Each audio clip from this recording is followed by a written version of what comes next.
Hello there, welcome to Ink Bros Gaming, my name is Brandon. Welcome to our very first episode of our Dungeons & Dragons campaign. This campaign will be told as a recap, very similar to the style of the recaps that's shown in the one-shots in the previous D&D vlogs that we've done. This recap will not only be told from our perspective as players, but it will also be told from the perspective of our characters as they experience the story. This campaign has been a long time coming, and I welcome you to join us in our very first campaign of Dungeons & Dragons.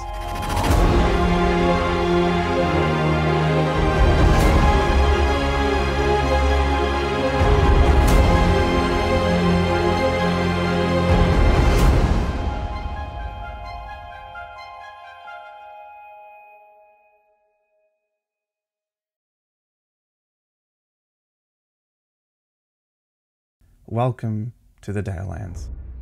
Located west of the Sea of Fallen Stars, this land is home to dense, deep forests and rolling hills and farmlands. Relatively isolated from the rest of the United Kingdom of Faerun, this land was left by the kings and queens to rule itself for most of recorded time. However, this land has now been brought to peace for 10 years. A peace brought about by King Dallin, the High King of Faerun, who conquered the Dalelands 10 years ago and reclaimed it in his name. A peace through bloodshed and warfare. Though peace never lasts and a new power arises in the south of Faerun, a young girl, known as the Child Queen by those who are loyal to the crown, has emerged from the shadows to challenge the rule of King Dallin. The Dragon Queen, named by the people who believe in her and the power she holds, has begun her conquest of Faerun on the back of an ancient and formidable dragon known as Xaxes. Through her, some believe a new peace will be brought to Faerun through bloodshed and dragonfire. But our journey begins where all classic adventures begin: a tavern. This tavern, known as the Little Dale Inn, is tucked away in the southwest of the Dalelands and has been refuge for many travellers coming and going into this long forgotten country. On this fate-touched night, it welcomes 5 adventurers looking for shelter from a storm. I would like to introduce to you my player character, Artem. He is a relatively tall human with ash brown hair, unkempt beard and grey eyes. At first look, he appears to be carrying many years of living when in fact he's only in his early 20s. He wears a thick duster coat with a green bandana around his neck. His coat and his clothes are mud-hewn due to being on the road for a very long time.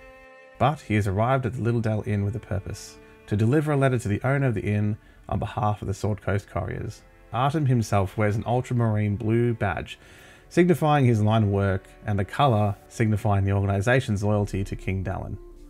Upon arriving at the inn, he spies a collection of colourful and powerful figures waiting outside. He sees a 7-foot-tall orc with braided hair, green skin and menacing tusks. The orc, named Keth, wore a simple tunic, wraps and fur boots, and carried a massive war axe. One would think that Keth's giant and muscular stature would be intimidating enough, were it not for the perpetual stains of dry blood littering his clothes. Beyond Keth, Artem sees a dwarven woman wreathed in gold and white, possessing a golden shield and steel morning star. One not familiar with dwarves might have mistaken Oria Jotunforge for a man, with her ginger beard, braided hair and strong building hands.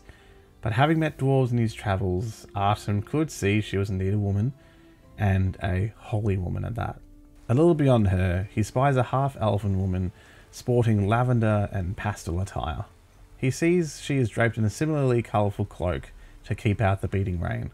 Strapped to Alara's back, he also spies a lute, collecting rain droplets on its tightly wound strings. Beyond her and near the entrance to the inn, and attempting to wait out the rain, Artem sees a green and blue dragonborn named Tree. Tree possesses simple armour and clothing and carries himself with a wooden staff. Artem had only met a few dragonborn in his travels, some with tails, some without, but curiously, Tree displayed 2 large eagle-like wings bursting from his back, which at this moment was shaking off water from his rain-soaked feathers. The 5 adventurers made their way to the Littledale Inn door, which appeared to be closed along with its windows, uncommon for an inn that always seemed to be open. Noticing a commotion faintly through a crack in the window, Keth barged into the inn to find the inn midway through a robbery. Keth himself was more annoyed he couldn't simply sit down and have a drink, rather than the presence of robbers currently holding the innkeeper at knife point. Artem attempted to reason with the bandits, telling him to leave the innkeeper and their other hostage go, and just take the gold. The bandits declined, by saying they would leave with the gold and the innkeeper. Seeing the writing on the wall, Tree and Oreo snuck outside to intercept the bandits from fleeing. Artem, however, not knowing their plan, decided to misty step behind the bandit leader and held a sword to his throat. Artem threatened to hurt the bandit leader if the bandits didn't let the innkeeper and the hostage go, rolling a pretty decent intimidation roll, if I might add. The bandits released the hostage and the innkeeper, ready to leave, being intimidated by the hulking Keth and a sword to their leader's throat. It was at this moment a figure appeared on the stairs. It's the waitress coming back from a break, pensive to return to work during this situation. With auburn hair, green eyes and freckles, you'd almost mistake her for nobility if it weren't for the horns curving up from her head and a tail twitching anxiously. Her left eyebrow appears grey and scarred from some previous injury, and indeed her left pupil doesn't seem to react to the environment like the right one does. I'm playing as Mystic Rivers, a tiefling druid who's been stuck working at the inn for the past few months. Sure, she's got food, board, and whatever materials she can hide from the raiders, but there can be no escape on her own. In all this time, we've seen plenty of adventurers come through. Never once have they offered to deal with the raiders, and this was a first. This could be my chance to take what I'm owed. Using River's appearance as a brief distraction, the bandit leader broke free of Artem, and initiative was rolled. Most of the bandits cornered and immediately started attacking Artem, severely injuring him. A wizard bandit attempted to attack Keth, but instead of hitting him with a spell, he only drew Keth's bloodlust. Keth raged, leaping over the bar, and beheaded the wizard in one swift and brutal motion. Hearing the commotion, Oreo and Tree burst back into the tavern. Oreo leapt into the fray and healed Artem from certain death. Seeing an opportunity, Alara felt a crackling in her hands and cast Thunder Wave, immediately killing every single bandit in the room except for one.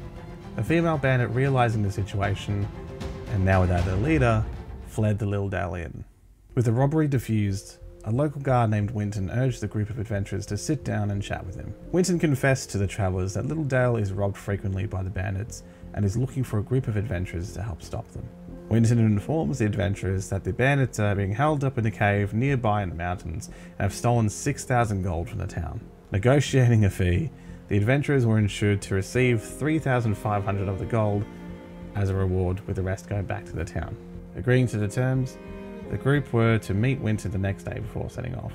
The group was set to go to bed before a woman named Darcy approached the adventurers. Darcy, knowing that the adventurers were heading off the next day to chase down the bandits, offered to give the group supplies if they visited her before setting off. Most of the adventurers then immediately went to bed, excluding Artem and Rivers. Artem made sure to complete his task of delivering his letter to the innkeeper. The innkeeper reveals that the letter that Artem's been carrying is simply an order from the crown to provide more supplies, which is difficult due to the robberies. As payment, Artem asks for a bottle of mead, which Rivers supplies on behalf of the innkeeper. Before finishing the night, Artem makes a point of burying the bandits' bodies before going to sleep.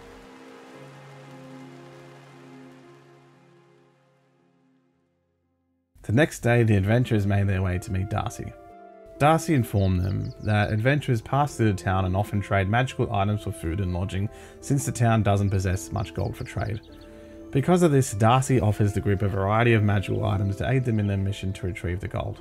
She offers the group the following: 2 potions of healing, potion of speed, sovereign glue, and a movable rod, and the best thing ever that my D&D obsessed self frothed over, a bag of fucking holding. The adventurers divided the items among themselves, with Tree receiving the bag of holding as well as the potion of speed, Rivers receiving the sovereign glue and the movable rod, and the 2 potions of healing going to Keth. The adventurers and us players were thankful for the magical items and made their way to meet Winton.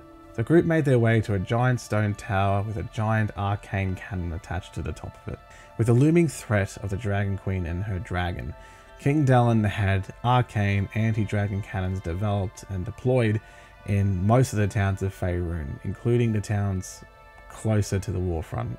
Being a small town though, only 2 of the Crown's guards were appointed to protect it, Winton and a half-elf named Soralia. Winton wanted eyes on the task, and has appointed Soralia to join the adventurers. To the group, she seemed to not be interested in her role as a Crown's guard, but was still fine to join them on their journey. Winton provided one condition for this job: to not open a stone door within the cave. Artem was suspicious of this condition, and so I rolled for insight. The roll was decent enough to reveal that Winton was terrified of the adventurers finding out what was behind this door, which only deepened Artem's suspicions. The adventurers were provided pack mules to carry the gold and were sent away with Soralia to go and hunt down the bandits. But there was one stop that Rivers wanted to make before we left. The adventurers returned to the inn where Rivers proudly told the innkeeper that she was quitting her job, calling him a handbag before leaving. There was little talk among the strangers on their travels, with Soralia attempting to make conversation to only fall on quiet ears. Whilst they didn't talk, the adventurers listened for danger, and sure enough, they heard a commotion up ahead on the road. Behind a boulder near the road, the adventurers heard hushed bickering. Rivers called out, "Is that the famous Bolduran?" After a brief silence, a voice exclaimed, "Ah, you ruined it!" Having been caught, the figures emerged from behind the boulder. The goblin leader named Glenda wielded a flaming sword and was flanked by 5 smaller goblins who seemed to revere her. With a threat from Glenda for the adventurers to hand over their belongings to only fall upon deaf ears, initiative was rolled. Keth rushed at the goblin leader, but found that Glenda was more spry than she appeared and would be a struggle to take down. Tree calmed the mules from fleeing and moved around the goblins to flank them. Artem then misty stepped to the top of a boulder to fire his bow at the goblins.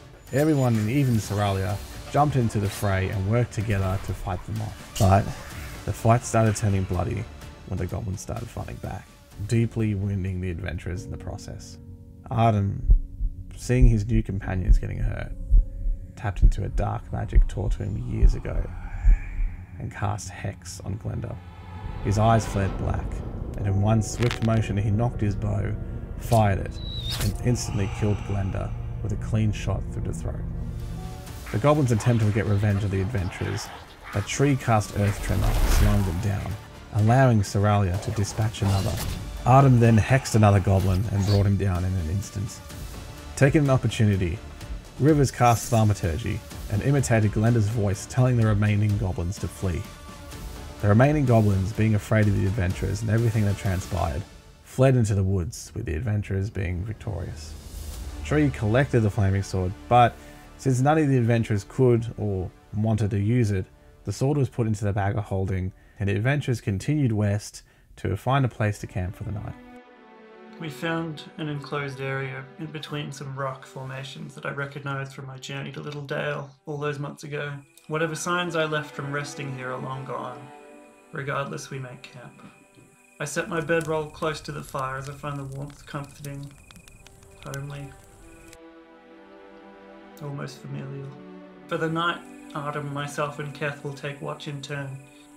Artem's watch passes without issue, though he could have stayed up a little longer, I'm sure. In any case, I'm up. And looking into the campfire, I try to read what the tongues of flame have to say, but I'm interrupted. There's a rustling over near tree. Persistent. Something's coming. I don't know if I'm doing this because I need help, or I just don't want to deal with it on my watch. I move to wake Keth. I ask if he's heard it, but he's been asleep. The rustling continues. He hears it this time. Rivers and Keth move to investigate and see trees starting to wake as well. As they approach the noise, it becomes clear that it hasn't been coming from the bushes. The bag of beholding begins to move, begins to pulsate as though something's inside. As though something wants out. Everyone was awake now. And the head came out. Alora whispers a rhyme. In the dark he roams unseen, a twisted shape from realms between. Tall and thin with eyes so deep, the Bagman comes while children sleep. Follow my voice, the whispers say. Speak it thrice, and the price you'll pay. 8 claws to drag, in silent fright. The Bagman comes to steal the night. She knows what this is. The Bagman has come. He resembles a corpse, gaunt, skin and bone, but massive. His towering presence looms over those cursed to meet him. Wiry but powerful arms stretch from his torso, ending in massive claws meant to snatch his prey. Even without the extra claws, he was enough to incapacitate Elora and Rivers. Several times over, nearly the same for the rest of the party. He grabbed Soralia like a child's doll and fled back to the bag. More troubling as she was being taken, Soralia threw out an ancient amulet she'd secretly been carrying and cried, "Long live the Dragon Queen." Elora revealed that the Bagman does not come of his own free will, but is summoned when the phrase, "Follow my voice," is chanted into a bag of holding 3 times. He will appear the night following this ritual. Somebody has it in for us.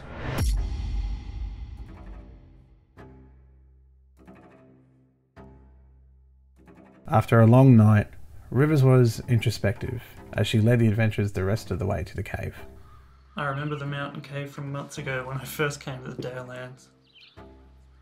I guide the party in alongside Kef, who, despite my better judgment, still seems the most martially capable.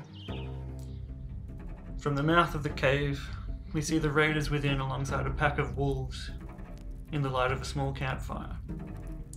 One of them is the tiefling the others let free the few nights prior. The tiefling was guarding a cage with a child trapped inside, another complication for their task. They now needed to recover the gold and the child. Keth in particular was enraged at the sight of the captured child and wanted bloodshed. To the side is the stone door that Winton told us not to open, with the shape of a diamond carved into it. Rivers uses druidcraft to snuff out the campfire within. The raiders are plunged into darkness. "Told you we needed more firewood!" One of the raiders shouts at another, a dwarf who then exits the cave in search. As he exits, we attempt to restrain and silence the dwarf, but we fail and he alerts the raiders. Rivers again tried to use thaumaturgy to impersonate the dwarf, but fails to convince the others that all is well. And we rolled for initiative. Artem attempted to take a shot at the Beastmaster, but struggled to hit him in the darkness. Tree snuck around the side of the passage to flank the Beastmaster. Elora casts dancing light to illuminate the cave so that everyone can see. Keth and Aurea take down the dwarf we'd failed to subdue. Rivers is locked in combat with the tiefling. They exchange blows.